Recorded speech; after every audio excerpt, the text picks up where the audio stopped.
I'm pleased to say I am alone no longer, because I'm joined here live in the flesh by Mr. Tim Montgomery. Tim, I love it when I actually have guests. It makes a difference. Oh yeah, I was about to say, you're complaining about being on your own, and here I am. Here you are. Yeah, people don't know what it's like been a sitting long in a little time since cupboard. I've been in the studio with you. I know, I don't get to play as often in these studios as I'd like to. Now, we were talking. Together, let's for a play few minutes, today. Yeah. But now we were talking when you came in. I just said, oh God, I just feel like it's the same news stories. Yeah. What do you want to talk about? And you said, let's talk about church attendance. And I thought, hey, that is very much my wheel part, because I put up a tweet saying that when I went to my church on Easter Sunday, and normally my church is always busy. Okay, so spoiler, it is a very busy church. You have to kind of arrive there early and be I saw one of your for... videos from it. It's quite a lively church. Oh, it's a very cool place to be. It's like the Glastonbury of Jesus. It's brilliant. But it is always busy. Yeah. And I thought, well, I better get there early because it might be busier because it's Easter.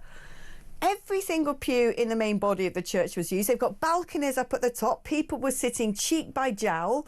Down underneath in the crypt, there's 3 separate rooms and a cafe. All of those have been converted into seating areas. 2 outbuildings, those have been converted. And the whole service was sort of beamed out into all these various buildings on the entire church estate. I have no idea what that congregation was, but it was enormous. And I wrote Is it quite multiracial? Very. Yeah, it's central London. That's one of the things about, you look, when I used to run the Conservative Christian Fellowship, it was the sort of the black majority churches. White people largely abandoned Christianity. It's our Commonwealth cousins who are keeping it alive, thank goodness. My parents' church, it's been a Nigerian pastor who's come back really from Nigeria. He was, until recently, their pastor. I know that's true of Tom Tugendhat, a Catholic church in sort of Kent. I know another friend in Cornwall. It was almost like we evangelised Africa. Yeah, and they're now evangelising us. Coming back to we spread Anglicanism and they're keeping it alive. And this is the thing, if it wasn't for them, did you watch the, you might not have done, but the Easter service, which was on the BBC from wherever it was? No. I'm so glad What's you didn't. What's the BBC? I don't know, it's a disgrace is what it is. But the Easter service coming out of, I don't know if it's Canterbury Cathedral, I don't know, it's one of them. I tuned it on halfway through. Probably York, given the change in the top of the church at the moment. Actually true, Not, there isn't really an Archbishop of Canterbury to conduct that service. But whoever it was, they didn't pay much. I think it might have been Bristol, actually. Okay. Anyway, whoever it was like woke bingo.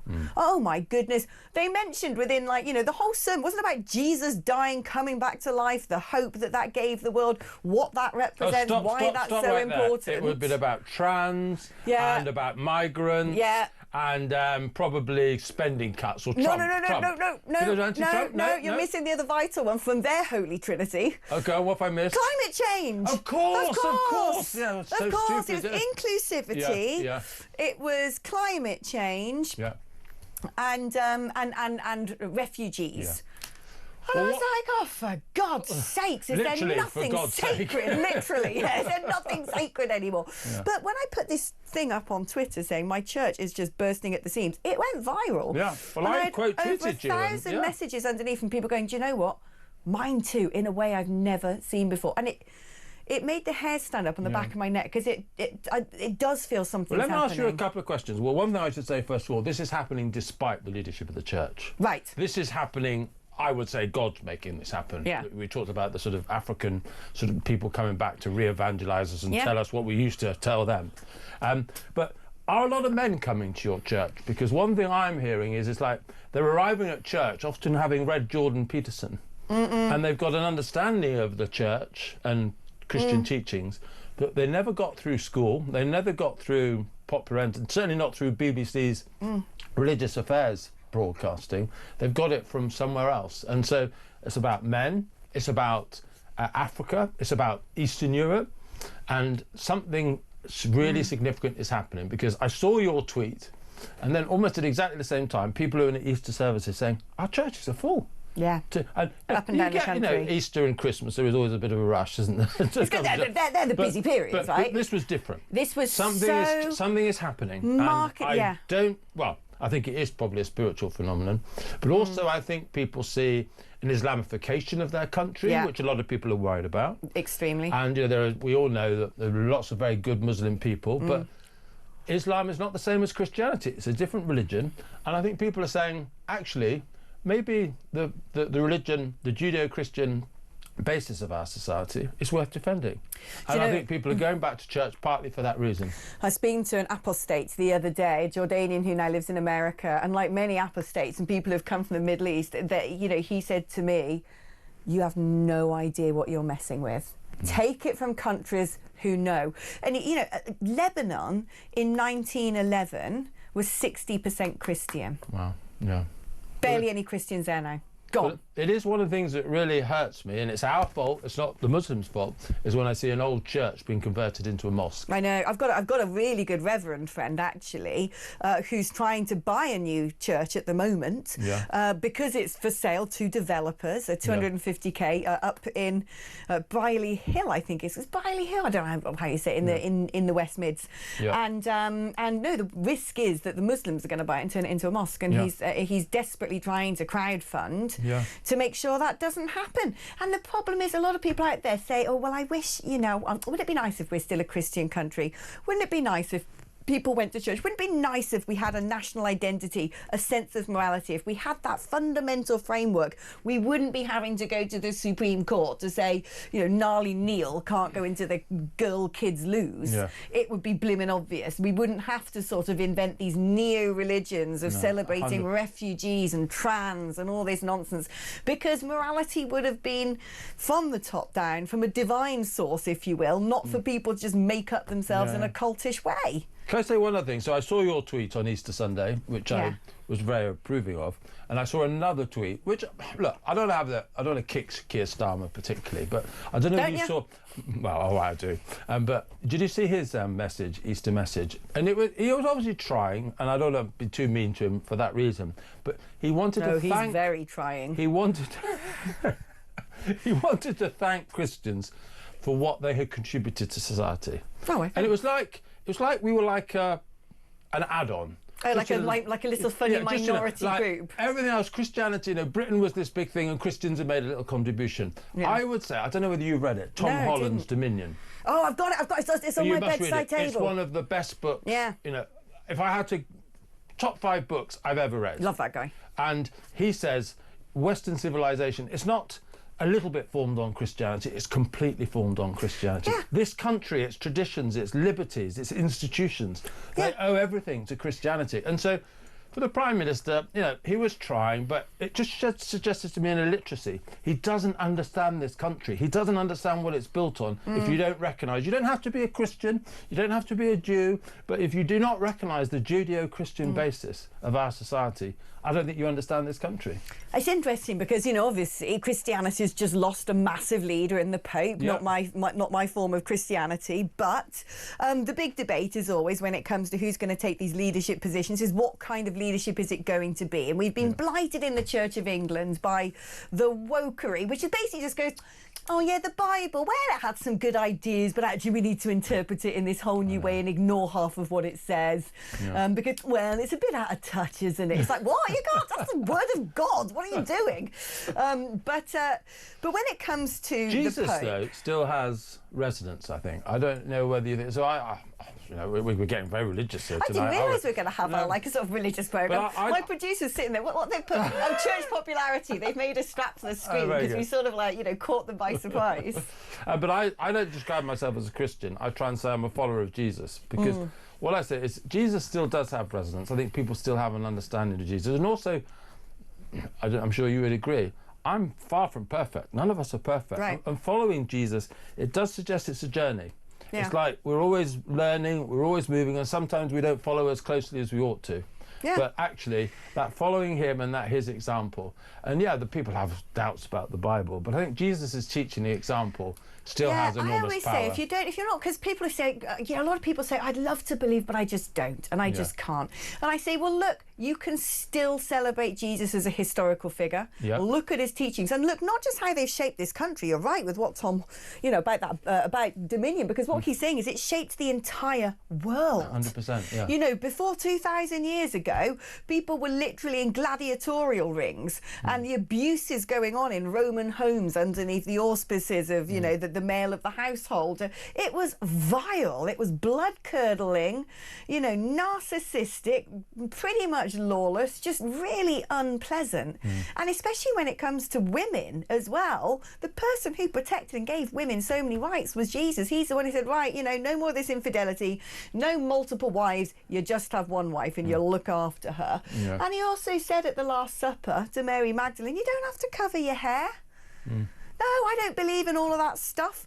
I mean, you know, hurrah, can I just say, for Jesus. Anyway, going back to the Pope. Yes. Sorry, I took us off. Us off script. Pope, the dead Pope, who people say he was a bit of a reformist. You know, there are many things that I think was quite beautiful about that Pope. The fact that he wanted to exude humility, because again, you look at Jesus and his sandals, you know, going about the place hanging out of fishermen. I don't understand sometimes all of the sort of, you know, hell's bells and smells of the Catholic Church. Because I'm like, kind of not really the simplicity that, you know, the Son of God went for. But he was in that respect, he did try and pare it back, look less extravagant, apparently didn't wear some red shoes and stuff like this. But he also said, as I understand, that the whole trans argument was the blight of our times. He took that pretty seriously. But in other respects, he was seen as more of a moderniser. People are talking about who might take his place, whether we could have the first black pope, like you said, the sort of re-evangelisation coming from the Commonwealth.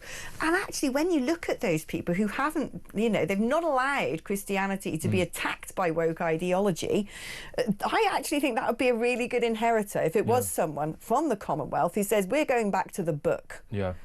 Well, I think it's a really open choice for the next pope, because Pope Francis did choose amongst the cardinals he appointed, and he appointed a lot, people that were more liberal, more sort of, you know, we were talking earlier about the BBC service and, you know, the wokery of the Church of England. He did have that dimension to him, but at the same time, as you say, he also was quite radical in how he wanted a simplistic, Jesus-like modelling in his own life.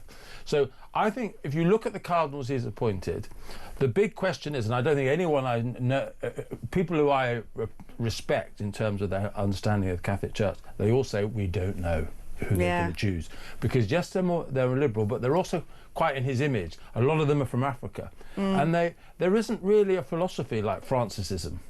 And it's really unclear who they will choose. And what I hope they don't choose is, often after you look at the pattern of Catholic sort of history, they have a radical pope and then they have a grey pope. It's almost like we need to simmer down for a little while, we need to go safe for a little while. I hope they don't go safe. I hope they ride someone who will ride this phenomenon we've just been talking about. I would genuinely love to see a pope from the Commonwealth, not for tokenism, not so we have the first black pope, but because, like I said, there is sounding a bit British talking about the Commonwealth. Oh gosh, better self-flagellate at the altar of Sir Keir Starmer. But it would be nice. There's Cardinal Turkson, I think, and Cardinal Sarah, who are the, Cardinal Sarah's very impressive. Yeah, I'd like one of those. Not that I'm a Catholic, got nothing to do with me actually. I should keep my neb out. We'll probably blight them if we recommend anyone. So perhaps we should keep quiet, Alex. Now let's talk reform, because you, of course, were, you know, set up Conservative Home. You used to be very much deep within the Conservative Party, and then you went over to the turquoise side. To the turquoise side, right? And as per usual, there's always these ideas about doing your deals and that the right wing is split. And, you know, when you look mathematically right now at the polling with, you know, a three-way split at the top, 25%, let's say for argument's sake, 25, 25, 25, Conservative, Reform, Labour, it's moving around all the time. And you do think, oh, well, if you added Conservative and Reform together, you get over half the vote, and the Labour Party are locked out. Wouldn't that be sensible? And yet I don't think that will be the direction of travel. No, and I think I've changed since I've joined Reform on this question, Alex, in honesty.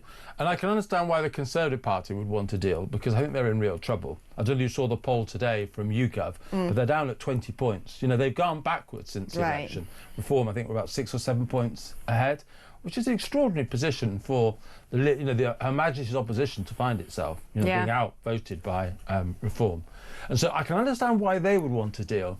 But as I've sort of seen how Reform's upscale potential is really to mine Labour voters. That's where the real disillusionment is. A lot of Tories, like me, have already joined Reform, and I think we're pretty committed. And some people doubt my commitment to Reform, but I'm absolutely committed to Reform. But the real upside potential for Reform is Nigel Farage, and you look at the seats he's going into. Runcorn is going to be. Have you been up in Runcorn? Are you allowed? Not for this. No, not for this. No, I'm not allowed to campaign. Ofcom will have my guts for garters. No, not for this by-election. My dad used to be a car delivery driver, so he used to go to Runcorn to send cars on the ferry over to Ireland in his car transporter. I'm hearing it's too close to call, but we'll see. Right. Yeah. Yeah, I mean, but the thing is, this has always been the case. That will be the 16th safest Labour seat. Yeah. If Reform win that, it's a huge moment. I could have told you this. And it will send panic amongst Labour circles. Back in UKIP days, when we did polling, because of course I used to be Nigel's right-hand woman in the UKIP days, we found that a third of the vote was coming from the Tories, a third from Labour, and a third from people who'd never voted before. And you just look in 2019, it's only because all of those Brexiteers would have voted the Brexit Party and Nigel stood down that Boris mopped up the red wall seats. The working class are the real floating voter now. And there's absolutely nothing working class related that this Labour Party is doing. 100%. And so Reform have a huge potential, and I think Labour have got a sniff of it. You can see some of the advertising that they are putting out. They're saying a vote for Reform is a vote for the Tories. I don't think that's true, but they know that that's the thing that might hold the working class from voting for the Reform. So there's no interest in Reform at all in doing a deal with the Tories. So I've done a complete 180 on this question, Alex, and I think, no deal. It would be interesting to see how things play out in the future. You know, we're a long way away from a general election, a long way away. And if all of a sudden we find out it's, general election's been called and the polling is as it is, I wonder if both sides would be tempted to say maybe there could be a sort of deal where when it's a seat that the Conservatives are likely to win but would lose it to Labour if Reform stood there, mainly the sort of Shires and the Lib Demi style seats, then perhaps back off. You can see the Tories going easy in certain northern seats where Reform are clearly in second place, like Runcorn. But the problem is I just don't think the Conservatives is to be trusted. Well, that's a whole other question. I don't think there'll be a formal alliance, though, so it would have to be something informal. I think if there's anything was going to happen, it would be, I don't know what that's called technically in politics, but a sort of, understanding. An understanding that if there's no way in hell for Reform to win a seat, in the South. But they deny the Conservatives, then that might be an option. But I know Nigel very well. I do not think he's got an appetite for that. That was supposed to be the deal in 2019, and the Conservatives behaved appallingly towards the Brexit Party. It's ridiculous. I don't know. He may not have wanted it, but it should have been in the Lords. You think of all the people that have been put in the House of Lords. Nigel Farage hasn't been given anything by the establishment. The establishment still hate him for Brexit. Do you know what? If they offered him the Lords, he'd probably turn it down. Yeah, well, they should do now. Unless it was Lords cricket ground. They'd be there in a heartbeat. But what do you think's going to go on with the Conservatives? Because people are already sort of, they're baying for blood with Kemi Badenoch. She only became leader in November. That's the Tory party, though. What is wrong with them? Well, it is the big thing. One of the big reasons that tipped me over in the end, Alex, was it's just a friend said to me, I used to remember when I had a dinner party who not to sit next to each other because you had to remember who hated who. And then they said, I've lost track now. I said, because everyone hates everyone. They're it's obsessed. Like too long in government, too much failure, too many betrayed promises, and it's become a very unattractive. It's become Britain's most dysfunctional family. It is very dysfunctional. They love sitting there and sort of figuring out who their enemies are and their enemies' enemies and their friends and factions and WhatsApp groups and plotting and how can we do this, and if we offer this person, they might come over to this side, then we'll do this. It's just like, what about policy? What about us? What about ideology? Can you hear that in the background? That's Mrs. Thatcher turning in her grave, because if she knew what her party had become, she would hate it. Oh, she'd been reformed by now. Do you think so? Yes. Yeah, well, I'd like to think so. Do you reckon she'd have been a fan of Nigel? Do you think she'd have thought he was brilliant? Or I think he would have thought that he probably needed her advice.